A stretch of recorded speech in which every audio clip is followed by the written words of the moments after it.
Hi everyone, I'm Brady District Consultant Librarian at SCLO Center Region Library, and my Librarian's Cut review for today is a perfect selection for anyone interested in ancient history, climate science, and the intersection of the two. Kyle Harper's The Fate of Rome, Climate, Disease, and the End of an Empire is a fascinating synthesis of the emerging story of the history of our climate, the impact of disease, and the decline and fall of Rome. While a topic like this could easily veer off into overly dense, scholarly writing, Harper keeps the writing aimed squarely at the general reader, and it's definitely one of my top 10 nonfiction books for the last 5 years.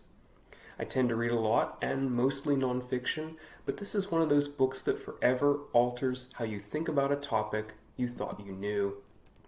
In weaving together the data drawn from ancient records, tree rings, and glaciers, among many other natural and man-made sources, Harper presents Rome as we tend not to think of it. In the author's rendering, Rome was not just the ancient superpower dominating the Mediterranean Sea and its environs for 1,000 years, but was surely that. Harper's Rome was a superpower vulnerable to the impact of change in the ancient climate and the disease atmosphere of the area and era. Rome's initial climb to greatness, it turns out, coincides with a particularly warm and humid period of Mediterranean climate, one that allowed the expansion of agriculture to feed a growing population. Not incidentally, the ending of this period of kind climate coincided with a period of turbulence and plague that devastated the empire with decades of war and instability.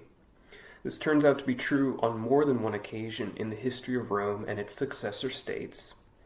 First smallpox, then the bacteria that would come to greater infamy as the source of the Black Death in the Middle Ages, wiped out millions across the empire.